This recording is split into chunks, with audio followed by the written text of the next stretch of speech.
네, 강프로입니다. HLB 봅니다. HLB 오늘 1.6% 상승해서 끝났고요. 뭐 이렇게 그림으로만 보면은 차트의 움직임으로만 보면 고가가 낮아지고 있습니다. 약간 불안할 수 있는 그런 구간이에요. 그리고 오늘 HLB가 시장이 급등했는데도 불구하고 그렇게 큰 폭의 상승을 보이지 못했다는 점, 그리고 전체적으로 바이오 종목군들의 움직임을 보면 반도체만큼의 강세를 보이지 못했다는 점은 주목할 만합니다. 그런데 제가 이야기를 드리고자 하는 내용은 왜 HLB를 포함해서 반도체 종목군들이 오늘 시장이 상승하는데 그렇게 강하게 동참하지 못했는가, 이 부분에 대해서 먼저 이야기를 드릴 거고요. 그리고 무엇보다 지금 뭐 주말이나 이렇게 연휴 기간에 뭐 조건부 승인이나 그런 부분에 대한 찌라시가 돌았어요. 근데 그런 부분이 정말 쓰잘데기 없는 내용이다라는 걸 제가 다시 한번 이야기를 드리겠습니다. 어저께도 제가 HLB 관련된 영상을 주말이지만 남겼어요. 근데 그런 부분에 대한 내용을 어느 정도까지 이해를 하셨는지는 모르겠습니다. 근데 오늘 제가 더 강조해서 이야기를 드리도록 하고요. 그리고 무엇보다 HLB가 지금 노리는 건, 그쵸, 진양권 회장과 HLB가 지금 노리고 있는 건 9월 6일 날인가 아마 그럴 겁니다. 이쪽에 맞춰서 지금 모든 그 스케줄이 맞춰서 돌아가고 있다고 보시면 되는데, 그러려면 그쵸, 9월 6일 날 판매를 한다는 실제 발표를 했고요.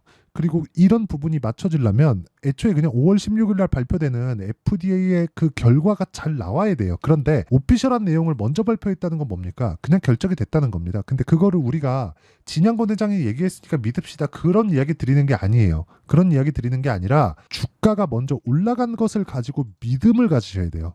이게 뭐 주가가 올라가면 다 믿어야 되는 그런 게 아니라, 주가가 일반적인 잡주가 아니잖아요. 그쵸? HLB 지금 시가총액이 13조입니다. 13조짜리 기업을 만들려면 어마어마한 자금이 들어와야 됩니다. 그쵸? 자, 뭐 10조대의 기업을 보면 약간 요즘에는 올라가기는 했지만, 네이버 같은 경우에 보면 네이버 30조 넘네요. 네이버 30조가 넘고 10조대 기업이 뭐가 있나 한번 보면 SK 이노베이션, 그쵸? SK 이노베이션 이거 한번 보시죠. SK 이노베이션이 시가총액이 10조입니다. 10조. 그쵸? SK 이노베이션이 어떤 기업입니까? SK 이노베이션에 입사를 하는 뭐 내 자녀나 이런 사람들이 있다면 이게 원래 SK 정유 아닙니까? 그쵸? 뭐 집안의 경사죠. 그쵸? 그런 기업이 10조입니다. 근데 HLB가 지금 시가총액이 SK 이노베이션보다 시가총액이 더 높아요. 3조 6천억이나. 그러면 올해 들어서 HLB의 상승폭이 10조가 나왔다는 거죠. 그러니까 10조의 자금이 들어온 거예요. 그러면 우리가 뭘 봐야 돼요?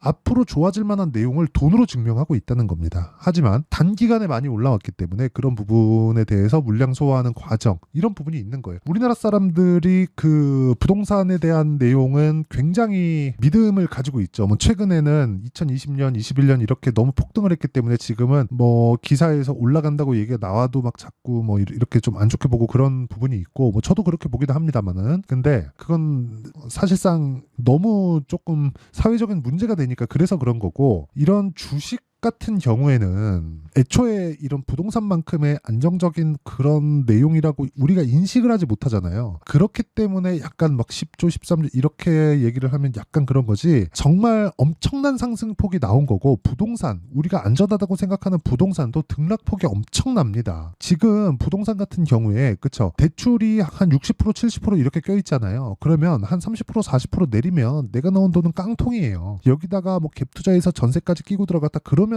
아예 그냥 작살 나는 겁니다. 이자 내다가 볼장 다 보게 생겼어요. 그러니까 어쩔 수 없이 등락은 있는 상황이다. 근데 이 등락이 있을 때는 이유가 없는 게 아니라 어떤 이유라도 갖다 붙인다. 그게 뭐 조건부 승인이니 뭐니 이게 가짜 뉴스라고 하더라도 이렇게 갖다 붙인다. 근데 우리가 믿어야 되는 건 들어온 돈, 그리고 들어온 돈에 대한 근거인 리보세라닙의 통과가 아니라 원가율, 그리고 그것에 대한 이익이 어느 정도 늘어날 수 있는 부분인지, 그리고 HLB가 이익이 늘어난다는 건 뭐예요? 흑자 전환한다는 거잖아요. 그쵸? 이런 내용까지도 우리가 이해를 해야 된다는 거예요. 즉 올라가는 구간에서 가격이 먼저 올라간 것뿐이다. 근데 모든 주식은 가격이 먼저 반영한다. 그래서 우리는 타점을 잡아야 된다고 내가 누차 이야기를 드립니다. 자, 간단하게 제가 기사를 가지고 이야기를 드리면 이 내용입니다. HLB 그룹주 상승, 리보세라닙, 미국 FDA 승인 여부 임박, 그쵸? 이런 식으로 내용에 대해서 나오고 어느 때는 아니다, 조건부다 이런 내용이 계속해서 나오는데 우리는 이것만 생각하자고요. 원가율 1% 그리고 경구제, 그쵸? 경구제이고 기본적으로 27년까지 50% 정도의 점유율을 갖춘다. 왜? 원가율이 1%니까. 그러면 유효성이 입증이 되면 1세대 항암제인 화학항암제는 없어지는 겁니다. 왜? 싸니까. 1세대 항암제를 어쩔 수 없이 쓰는 이유가 뭡니까? 싸니까요. 싸니까. 물론 화학항암제만큼의 가격대를 만들 수는 없습니다. 없어요. 기본적으로 표적 항암제 2세대 항암제이기 때문에 화학 항암제인 1세대 항암제보다는 훨씬 더 높은 비용이 들어가겠지만 1세대 항암제가 나온 건 1970년대입니다. 그렇죠? 없어질 때도 됐죠. 그리고 부작용이 너무 많아요. 그렇기 때문에 지금 머크에서 진행하고 있는 키트루다 그런 부분하고 알테오젠하고 연관이 되어 있죠. 그것처럼 지금 키트루다는 3세대 항암제고요. 2세대 항암제인 표적 항암제 쪽으로는 기존의 1세대를 대체하는 그런 상황을 만들 수 있다는 점을 우리가 알고 있어야 된다. 근데 거기서 가장 중요한 건 가격입니다. 가격이 받쳐질 수 있어야 돼요. 근데 원가 이하로 팔 수는 없잖아요. 그렇죠? 어쩔 수 없이 쓰긴 하겠지만 원가 이하로 팔 수는 없기 때문에 가격 경쟁력에서는 사실상 따라올 데가 없다. 경구제이기 때문에. 주사하고 경구제하고는 다릅니다. 근데 경구제를 먹었을 때는 간을 통과하는데 이건 간암 치료제예요. 그렇죠? 자, 긴 말씀 드리지 않겠습니다. 우리가 생각해야 되는 부분은 여러 가지 이슈에서 나오는 찌라시들로 인한 이런 주가 등락 폭에 대한 이런 내용이 아니라 우리가 생각해야 되는 부분, 주가 등락폭은 올라가는 구간에서 당연히 나올 수밖에 없다. 이 구간에서 우리가 타점을 잡는 것은 맞다. 하지만 기본적으로 본질이 흐트러졌는가? 그 본질은 FDA에 대한 판매 허가 신청이 아닙니다. 이건 그냥 통과된다고 보시면 되고 원가율, 그로 인한 이익에 대한 개선세, 흑자 전환에 대한 내용 이런 부분이 중요하다. 근데 흑자 전환이 돼서 우리가 생각하는 것에 30%라도 그쵸? 이익 달성이 되잖아요. 그때가 주가 꼭지가 될 확률이 높습니다. 그냥 그렇다고 보시면 돼요. 왜? 그 전까지 주가가 올라갈 테니까. 그러면 지금 본질에 대한 내용 그리고 HLB가 지금 뭐 찌라시에 흔들리지 말라는 내용 그리고 주가는 어디부터 간다? 가격부터 간다. 이 내용에 대해서 이야기를 드렸고 오늘 상대적으로 시장 대비해서 약세를 보인 이유에 대해서는 제가 간략하게 이야기를 드릴 텐데 그 말씀을 드리기 전에 타점에 대해서 하도 강조를 하다 보니까 제가 타점에 대해서 먼저 말씀을 드리자면 자, 첫 번째 재룡산업입니다. 언제 삽니까? 올라가는 거 다 보고 사죠. 그렇죠? 그래도 오늘 10% 정도의 상승 구간을 만들어낸다. 그렇죠? 자, 다른 종목을 보더라도 마찬가지인데 이런 내용을 제가 여기 소통방에서 공유하고 있고요. 소통방에서는 10억 만들기 프로젝트를 구독자분들과 함께 진행하고 있습니다. 자, 내용 보면 재룡산업 있죠. 5월 3일 날도 재룡산업 있습니다. 두 번 매수했죠. 10%가 넘어요 수익이. 그리고 5월 7일 오늘 같은 경우에도 시장감에서 대원전선, 시장감에서 YC 언제 8시 48분 장 시작 전에 왜? 올라가는 걸 확인하고 하니까 사전에 종목을 분류할 수가 있습니다. 자, 내용 한번 보시면 이래요. 대원전선. 자, 보세요. 오늘 상한가 마감이 됐죠. 이런 매매를 꾸준히 할 수 있어야 돼요. 이러려면 가격 확인하는 방법을 배우는 게 중요하고요. 소통방에서 진행하고 있습니다. 그렇죠? 어떤 식으로 매매가 진행되고 타점은 어떻게 공유되는지는 다 보여드렸으니까 어떻게 매매되고 왜 내가 매매를 했는지를 다 공개를 합니다.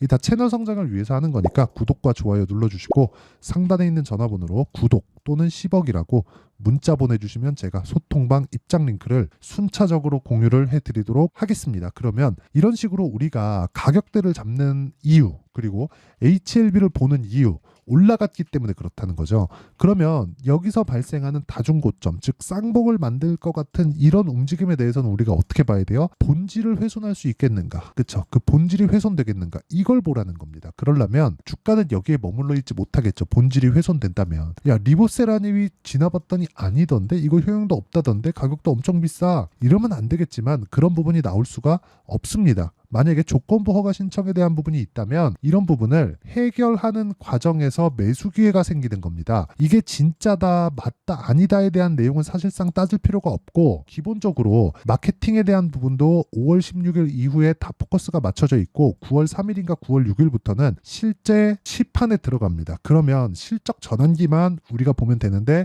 조건부 허가에 대한 부분이 붙어서 실적 전환기가 늦어진다. 이러면 그게 호재입니다. 그게 호재예요. 그쵸? 이미 통과가 됐고 부연해야 되는 무언가 내용이 더 필요하다는 거죠. 그거를 맞추는 건 HLB에 대해서 할 일입니다. 그럼 우리가 그것 때문에 주가 빠진다? 아주 기회로 삼고 매매할 수 있는 환경을 봐야죠. 근데 그게 뭐예요? 타점을 잘 잡아야 된다. 그쵸? 고가에 잡으면 스트레스 받으니까. 그래서 그 타점에 대한 부분, 그쵸? 어떻게 타점을 잡는지 원리에 대한 부분은요. 자, 타점은 여기 소통방에서 공유한다고 말씀드렸죠? 상단의 번호 확인해서 문자 보내주시면 되고요. 원리에 대한 부분은 여기 HLB의 가격과 단기 보유 전략, 그리고 단기는 2주입니다. 2주. 물론 오차는 존재하지만 2주 안에 내가 가격을, 그쵸? 어떤 식으로 가격을 잡을지 그 내용에 대한 부분과 HLB의 실시간 타점을 제가 문자로 공유를 해드리도록 할 테니까 상단에 있는 전화번호로 HLB, 자, HLB라고 문자 보내주시면 되고요. 그리고 실제 매매 내용을 HLB에 대한 매매 내용을 보여드리면 저도 보유하고 있습니다. 자, 내용 보시면 올라가는 구간에서 계속해서 매매를 한다. 올라가는 구간에서 계속해서 매매를 한다. 이런 식의 상황을 만들어낸다는 점 와서 배우세요. 그쵸? 배우시면 할 수 있습니다. 자, 그러면 내용 정리 한번 할게요. 미래 가치를 반영하는 주식시장의 특성상 우리는 가격을 봐야 되고, 가격을 보는 과정에서 우리는 꾸준하게 매수할 수 있는 타점을 봐야 된다. 왜? 올라가는 모든 종목들은 호재를 가지고 있기 때문에 그렇고요. 호재가 있는 구간에서 결과가 나올 때까지는 주가가 올라갈 수 있는 기대감을 내포하고 있다고 보시면 됩니다. 그런데 그 결과가 나오기 위해서는 아직까지 1년이 남았다. 그래서 그 중간 과정인 5월 16일 날에 나오는 FDA에 대한 판매 허가 신청에 대한 부분이 혹시라도 뭐 조건부 허가나 뭐 이런 부분에 대한 내용이 나왔을 때 주가가 조정을 줬을 때는 우리가 중요한 게 뭐예요? 타점을 잘 잡는 게 중요하다. 어디서 빼고 어디서 다시 잡을지 그 내용에 대한 부분이 중요하고, 그 내용에 대한 부분을 제가, 그쵸, 소통방이나 문자로 다 공유를 해드리고요. 무엇보다, 그쵸, 이런 부분을 어떻게 이해해야 내가 꾸준하게 수익을 볼 수 있는지 그 내용에 대한 부분을 다 이해시켜 드리도록 할 테니까 영상 끝까지 시청하시고요. 모든 분들이 성공 투자하셨으면 참 좋겠습니다. 자, 24년도가 돼도 여전히 시장은 녹록지 못합니다. 이런 상황이 벌어지는 건 어쩔 수 없습니다. 이런 상황에서도 수익이 나는 종목들의 구조는 변하지 않습니다. 즉, 대시세 종목에 대한 구조는 변하지 않는다는 거고, 실제 제가 소통방에서 지속적으로 이야기를 드리고 있는 내용도 대시세 종목이나 시장 주도주를 공략하는 건 철저하게 가격 분석을 하라고 이야기를 드리고, 가격 분석 이후에는 이슈에 대한 파악, 그리고 이슈를 파악하고 나서는 다시 내가 얼마에 매수할지 그 타점에 대한 부분을 지속적으로 언급을 하고 있습니다. 자, 근데 생각해 보세요. 1월 달에 시장이 굉장히 어려웠습니다. 어려운 상황에서의 어떤 종목들이 강했냐 보면 반도체와 그리고 바이오입니다. 자, 실제 여기 보면요. HLB에 제가 실제 매매한 내용을 띄워놓고 보여드리고 있는데, 1월 22일부터 매매를 시작해서 4일 동안 31%의 수익 마감이 됐고요. 그리고 여전히 신고가 종목입니다. 자, 그리고 그 다음 어보브 반도체, 이름을 보시다시피 반도체 종목이죠. 그리고 AI 반도체는 지속적으로 강세를 보이고 있습니다. 이 종목도 신고가를 먼저 달성한 이후에 제가 21%의 단기간에 21%의 큰 수익을 내고 마감이 됐습니다. 다시 재공략을 준비하고 있고, 이런 부분은 소통방에서 다 공유를 해드립니다. 자, 그리고 그 다음 코세스. 자, 코세스 같은 종목도 당연히, 그쵸, 신고가 종목이고요. 그리고 반도체 종목입니다. 이 종목도 영업일 기준에서 이틀 동안 대략 한 15%의 수익 마감이 됐습니다. 내용을 한번 보시면 어떻습니까? HLB를 포함해서 뭐 30%, 20%, 뭐 15% 이런 식의 수익이 지속적으로 발생하고 있는데, 이 세 종목 모두 다 신고가 종목이고 1월 달에 시장이 약세를 보이고 있는 구간에서도 강했었던 그런 종목입니다. 특징점이 하나 있는데, 그 이슈에 앞서서 가격이 먼저 반영했다는 거죠. 자, 근데 그게 기업 밸류업 프로그램이라고 하죠.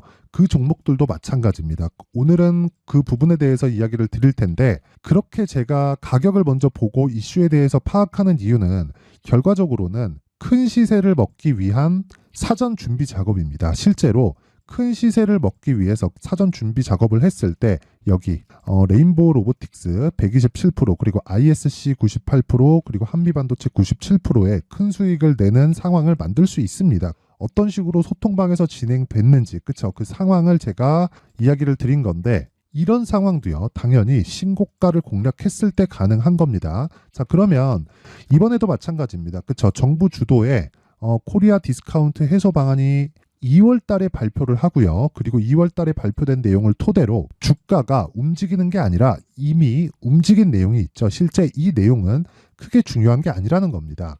실제 움직인 내용을 보면 자, 기아차입니다. 실제로 12월 달에 신고가를 만들어 놓고 정부에서 입김을 불어 넣으니까 순식간에 기아차를 포함해서 현대차 같은 거대 기업들의 주가가 2주도 채 되지 않아서 40% 정도의 큰 시세를 냅니다. 자, 그러면 우리는 어떤 종목을 봐야 될까요? 이슈를 파악해야 되는 것도 맞지만 철저하게 가격에 맞춰서 매매를 해야 되는 게 당연히 중요합니다. 정부가 주도하는 정책 방향이 있겠죠. 그 방향에 맞춰서 우리가 종목을 찾을 필요가 있다. 자, 그러면 답이 나왔습니다. 정부가 주도하는 방향에 맞춰서 제2의 기아차를 찾는 게 지금은 중요하다. 근데 정부 정책의 방향에 맞게 가자.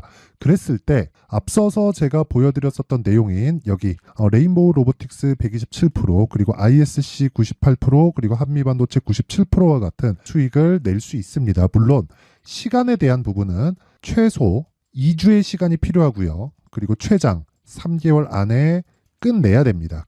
자, 기아차의 시세를 보셨던 것과 같이 2월 달에 정부 정책의 방향이 결정되고요. 바로 3월 달이면 시행입니다. 자, 그러면 우리는 거기에 맞춰서 당연히 종목을 찾아야 되고 제가 제2의 기아차를 찾아놨습니다. 제가 아까 전에 소통방에서 이야기를 드렸었던 내용 다 공개를 해드렸는데 그 내용처럼 종목만 받고 싶다 하시는 분들은요. 상단에 있는 제 전화번호로 대시세, 자, 대시세라고 문자를 보내주시면 정부 정책의 방향에 맞는 종목을 모든 분들에게 무료로 공개를 해드리도록 하겠습니다. 자, 제가 원하는 건 채널 성장이 목적입니다. 자, 그래서 구독과 좋아요 꼭 좀 부탁드리고요.